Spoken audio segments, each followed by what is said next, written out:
that the judiciary of Bangladesh is trying hard to reclaim its independence. The establishment of a separate secretariat for the Supreme Court. We continue to pursue this with utmost diligence. I can assure you that much. And we trust, and I'm cautiously optimistic, that in time, a new law will cast light upon this endeavor, giving full expression to the constitutional vision of separation of powers. Distinguished guests, at the same time, the credibility of any judiciary rests upon the fairness of its appointments. It is here that we have seen a historic development. That is the enactment of the Supreme Judicial Appointment Council Ordinance 2025, precisely on the 21st of January 2025, which has established a collegium-based system of judicial appointments. This is not a matter of formality. It is the foundation of legitimacy. For the first time, the appointment of judges to the Supreme Court has followed a transparent and participatory process, in line with the Latimer House principles, which guide the entire Commonwealth of Nations in balancing independence with accountability. The fruits of this reform are already evident. We have witnessed 2 intakes under this system. The first, in the appellate division, where appointments were made on clear and fair principles. And the second, only a few days ago, in the High Court division, where new judges were sworn in under the same transparent standard. These appointments have restored public confidence in the impartiality of judicial selection and assured our younger generation that merit will be recognized and integrity rewarded. Ladies and gentlemen, independence, however, demands not only fairness in appointment, but discipline in conduct. In this respect, the restoration of the Supreme Judicial Council upon the disposal of the 16th Amendment review case has been pivotal. The Council has resumed its constitutional functions for many months now, as you are well aware, and with resolve has already taken up matters of judicial discipline. In recent months, it has investigated, examined, and where necessary, acted against misconduct. This demonstrates to the people that independence does not mean immunity, and that the judiciary will hold itself accountable to the highest standards of propriety. Dear guests, building upon these constitutional reforms, we have also taken up administrative measures to secure clarity and order. I want to say two recent examples in this regard, which directly impact upon the judicial service holders. The first is আইন ও বিচার বিভাগে পদায়ন বিধিমালা 2025 for years, decades, deputations risked blurring the line between judiciary and the executive, casting shadows over judicial independence and status. The আইন ও বিচার বিভাগে পদায়ন বিধিমালা 2025 has now established firmly a principled, time-bound and transparent process of posting, ensuring that such postings are regulated and subject to due entrenched safeguards. The second, which I think is very significant in terms of institutional autonomy, is the Judicial Service Gothon Bidhimala 2025. And this Bidhimala has, for the first time in our history, given the authority of creation of the post of the judges to the Supreme Court. And codified the structure of judicial service. Recruitment, training, promotion, all are now defined by the law rather than being dictated by abstract discretion. This goes a long way, ladies and gentlemen, in strengthening morale in the service, guarantees fairness, and protects our judicial officers from arbitrary treatment.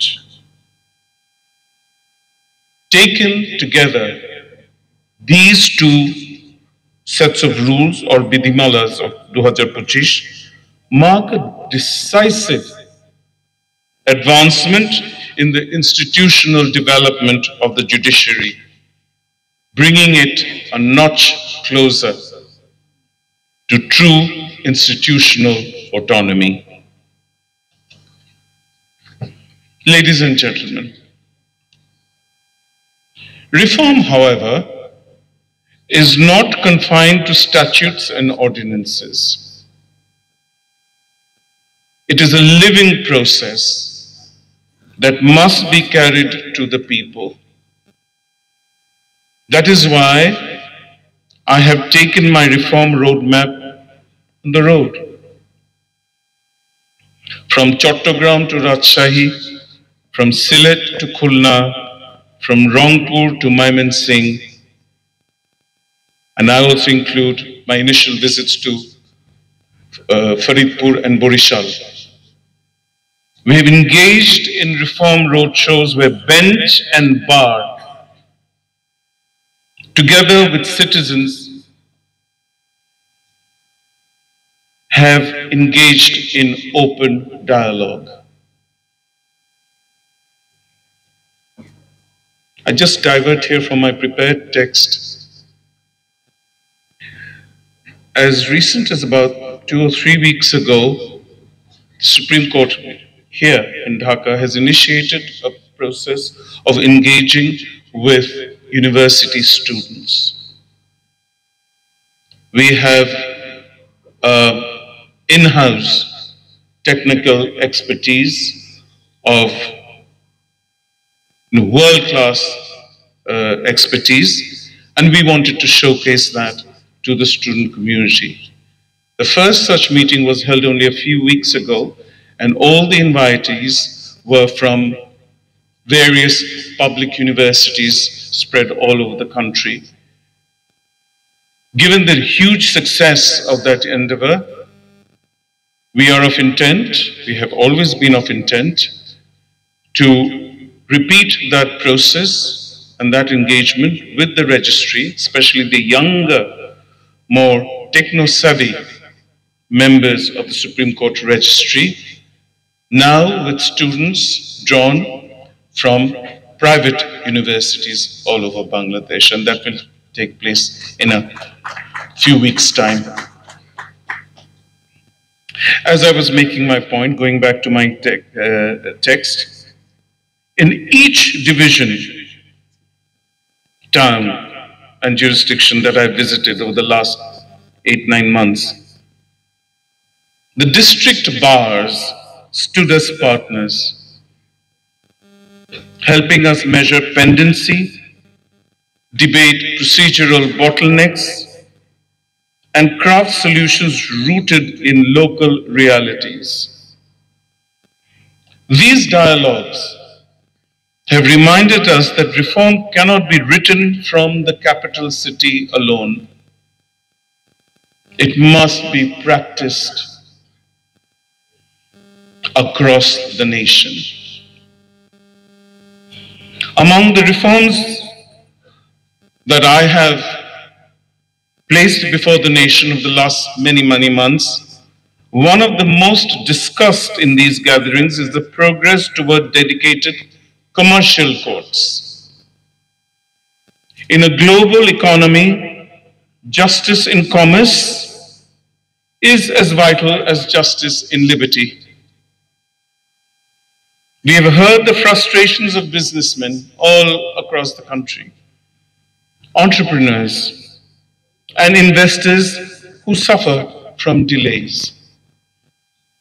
To meet this challenge, we are proposing specialized courts with trained judges, digital filing, and expedited procedure.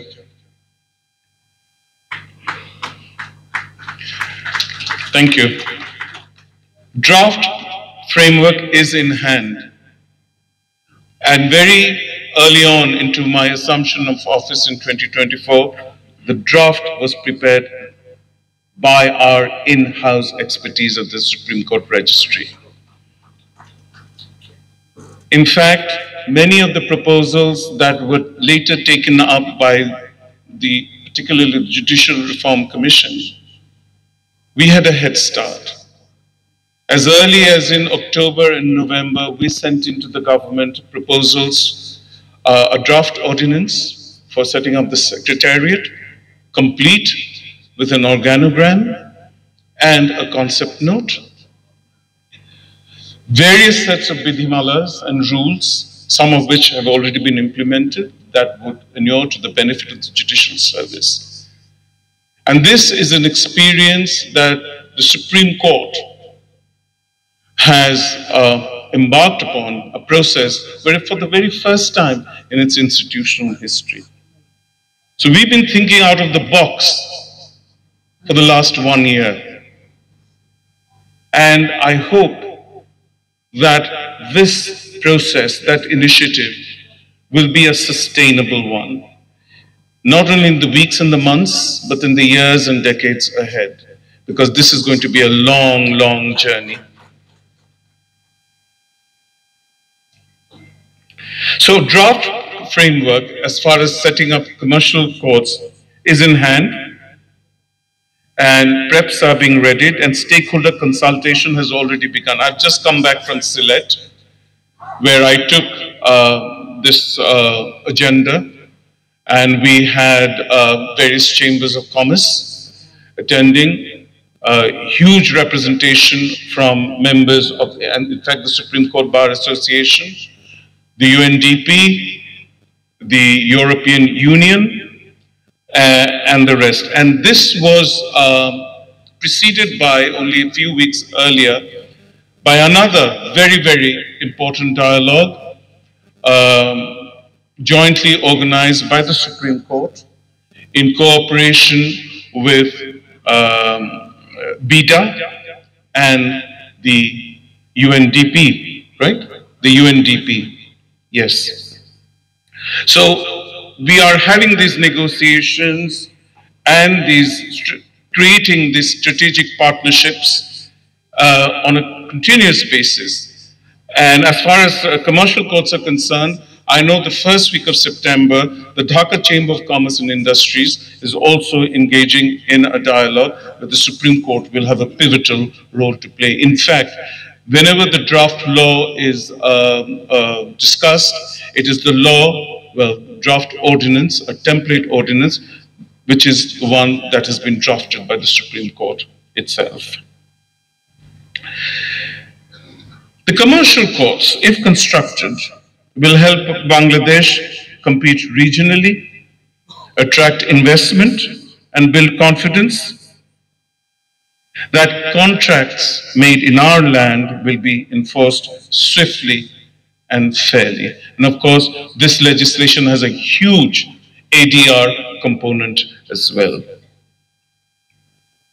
None of this would have been possible, ladies and gentlemen, without the collaboration of the bar. Across the districts, the bar associations have worked with us, proving that reform is not the task of judges alone. And here in Dhaka, the Supreme Court Bar Association has been our closest ally. The SCBA has stood hand in hand with the bench, not merely as advocates before us, but as partners beside us, supporting consultations, embracing discipline, and shouldering responsibility for the credibility of justice. The Bar Council, too, under the stewardship of the Attorney General and the Vice Chairman, has shown national leadership. And I thank you again for your active participation in the National Convention that we held on the 22nd of June.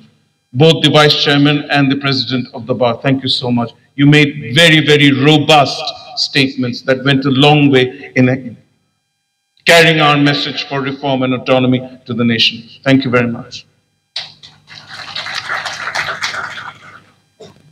In fact, your vision has aligned the profession with the judiciary's reform, ensuring that bench and bar stand in harmony as twin guardians of justice. The uprising of July 2024, ladies and gentlemen, placed a mirror before us. The roadmap of September 2024 was my individual answer. The reform proposals sent to the government, the creation of the Judicial Appointment Council, the restoration of the Supreme Judicial Council, the adoption of 2 sets of rules in addition to other rules that have already been formulated, and various other privileges ensured to members of the judicial service. The reform road shows across the country, the preparation and establishment, hopefully, of commercial courts are all proof that we have chosen reform in deed and not simply in word. Today, I can say with conviction that nearly 80% of this mission has already been accomplished. To conclude, let us then continue with this covenant with courage. Ladies and gentlemen, we have to complete the process of an institution's complete autonomy. We have to deepen transparency in appointments, sustain discipline in conduct, and extend reform to every court of the nation. I must assure our people that the judiciary of Bangladesh is trying hard, very hard, against all odds and situations and circumstances not necessarily of its own making on a daily basis. The judiciary of Bangladesh is trying hard to reclaim its independence, its discipline, and its purpose, and might I add, its relevance. And with that independence, we pledge to serve with fairness, with courage, and with the integrity the people deserve and their sacrifices, the past, and most recently, the July uprising of 2024 deserve. Thank you very much.